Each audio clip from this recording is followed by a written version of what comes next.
রাসূলুল্লাহ সাল্লাল্লাহু আলাইহি ওয়াসাল্লাম বলছেন, কোন ব্যক্তি যদি আল্লাহর কাছে যা চায় সে তা পাবে।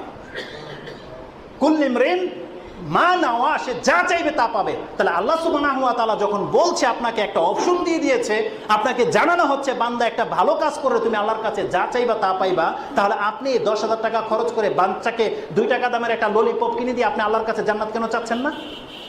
আপনাকে তো জানানো হচ্ছে বান্দা তুমি যদি জান্নাত চাও জান্নাত পাবে। বুখারীর হাদিস। আর কোন কথার প্রতি আপনার ঈমান থাকবে বলেন? বলে কুল্লু ইমরিন মা নাওয়া, একটা ব্যক্তি তাই পাবে যা সে চাইবে। তাহলে আপনি দুনিয়া কেন চাচ্ছেন? আল্লাহ আপনার কাছে জান্নাত চান। আপনি তো 10,000 টাকা খরচ করছেন আপনার পরিবারের পেছনে, আপনি আল্লাহর কাছে জান্নাত চাইতে পারছেন না? একজন সাহাবী ওজুর পানি দিয়ে জান্নাত চাচ্ছে, একজন গাছের ঢাল কেটে দিয়ে জান্নাত পেয়ে যাচ্ছে। আপনি 10,000 টাকা খরচ করছেন প্রত্যেক মাসে, আপনি সালাত আদায় করছেন, আপনি কত ভালো ভালো কাজ করছেন, আপনি আল্লাহর কাছে জান্নাত চাইতে পারেন না? কারণ আল্লাহ তো বলে দিয়েছে, বান্দা তুমি যদি আমার কাছে জান্নাত চাও আমি তোমাকে জান্নাত দিয়ে দেব। আর কিভাবে আল্লাহ আপনাকে দিবে বলে?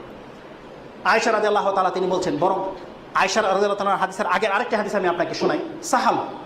সাহাল ইবনে হুনাইফিন তিনি বলছেন, আন আবিহি আন জাদ্দিহি, তিনি তার বাবা এবং তিনি তার দাদা থেকে বলছেন, কালা রাসূলুল্লাহ সাল্লাল্লাহু আলাইহি ওয়াসাল্লাম মান সাআলাল্লাহ শাহাদাতা বিসিদকিন, কোন ব্যক্তি যদি আল্লাহর কাছে শহীদের মৃত্যু চায়, বাল্লাগাহুল্লাহু মানাজিলা শুহাদাই ওয়া ইন মাতা আলা ফিরাশিহি, যদিও সেই বান্দার মৃত্যু তার খাটের উপরে শুয়ে হয়, আল্লাহ সুবহানাহু ওয়া তাআলা তাকে শহীদের মর্যাদায় দান করে দেবেন।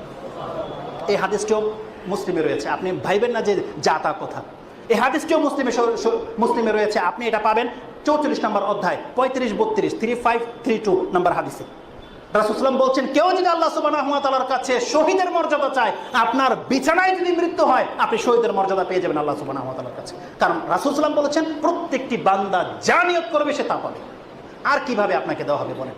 কাল কিয়ামতের মাঠে আল্লাহ সুবহানাহু ওয়া তাআলা প্রত্যেক মানুষকে উঠাবে তার নিয়তের উপরে ভিত্তি করে। এই হাদিসটা আপনি বুখারী মুসলিমে পাবেন। মুসলিমে বিশেষ করে 5131 নম্বর হাদিসে পাবেন, আয়েশা রাদিয়াল্লাহু তাআলার হাদিস।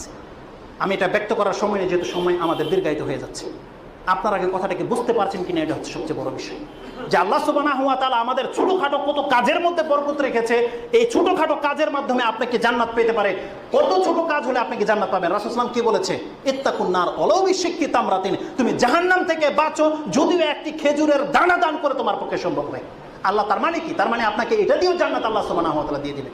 বরং রাসূল সাল্লাল্লাহু আলাইহি ওয়াসাল্লাম বলছেন, ফামান লাম ইস্তাতি, কোন ব্যক্তি যদি না পারে, ফাবি কালামিন তাইয়্যিব, বা মুখের একটি ভালো কথা দিয়ে সেজন্য আল্লাহর কাছে জান্নাত চায়। বরং বুখারীতে হাদিস রয়েছে, যদি সেটাও তার দ্বারা সম্ভব না হয়, আউলি ইয়াসমুত, সেজন্য তার জবানটাকে বন্ধ রাখে, এই চুপ থাকার কারণে আল্লাহ তাকে জান্নাত দিয়ে দিবে। কি ভেবেছেন আপনি ইসলাম? আল্লাহ সুবহানাহু ওয়া তাআলা আমাদেরকে বোঝার এবং সেই অনুযায়ী আমল করার তৌফিক দান করুন। অনেকগুলো কথা রয়েছে, যেহেতু আপনারা সময় দেন খুব অল্প, আর এই অল্প সময় আমার মতো অযোগ্য ব্যক্তি, যেহেতু আমি ভাষাতে স্পষ্ট নই আর আমি অত জ্ঞানগর্ভ আলোচনাও জানি না যে আমি আপনাদের কাছে অল্প সময়ে কথাগুলোকে ব্যক্ত করতে পারি। এই জন্য যদি ভুল ত্রুটি হয়ে থাকে ক্ষমার দৃষ্টি চাচ্ছি, এবং আল্লাহ সুবহানাহু ওয়া তাআলা আমাদের মুসলিম ভাইদের অন্তরগুলোকে শুধু খুলে দেওয়ার জন্য আবেদন করছি, আল্লাহ তুমি আমাদের অন্তরগুলোকে খুলে দাও। এবং আপনারা ওয়াদা করেন, কত শত ওয়াজ শুনলে আপনাদের চরিত্র চেঞ্জ হবে বলেন? কত শত ওয়াজ লাগবে আপনাদের চরিত্রকে চেঞ্জ করতে? আরে রাসূলুল্লাহ সাল্লাল্লাহু আলাইহি ওয়াসাল্লামের সাহাবীদের এক একটি আয়াত, এক একটি হাদিস তাদের জীবনকে উলটপালট করে রেখে দিয়েছে। পুরো কোরআনটি আপনার পকেটে আল্লাহ ঢুকিয়ে দিয়েছে। পুরো কোরআনটি নিয়ে আপনি ঘুরে বেড়াচ্ছেন, আপনার চরিত্রের কোনো পরিবর্তন নাই। আপনি বলেন অমুসলিমদেরকে আপনি দাওয়াত কিভাবে দিবেন?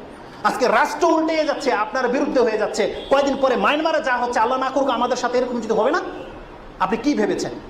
কিন্তু আল্লাহ সুবহানাহু ওয়া তাআলা বলছেন, একটা জিনিস আছে যেটা বাধা দিয়ে রাখতে, সেটা হচ্ছে দাওয়াত। আপনাকে দাওয়াতি কাজ করতে হবে, তওবা করে আল্লাহর রাস্তা ধরে নিতে হবে। আর এর জন্য কত শত ওয়াজ লাগবে আপনি বলুন? কোন ব্যক্তিকে ওয়াজ করালে আপনার মুখে দাড়ি গজাবে? কোন ব্যক্তিকে ওয়াজ করালে আপনি 5 ওয়াক্ত সালাত ধরে নেবেন? আপনি বলেন।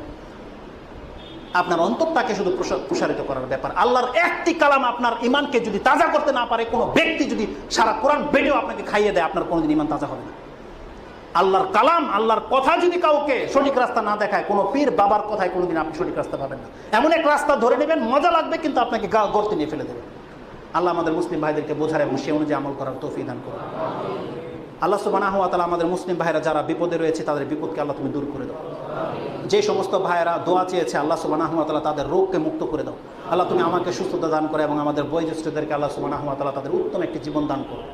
আল্লাহ সুবহানাহু ওয়া তাআলা যেই ভাইয়েরা পরীক্ষা দিন রয়েছেন এবং এক ভাই মেডিকেল সায়েন্সের পরীক্ষার জন্য দোয়া চেয়েছে, আল্লাহ যেন তাকে কৃতকার্য করে দেয় এবং তাকে যেন ইখলাসের সাথে মুসলিম ভাইদের খেদমতের জন্য যেন ডাক্তার হওয়ার তৌফিক দান করে। আল্লাহ তার নিয়তটাকে তুমি শোধ করে দাও।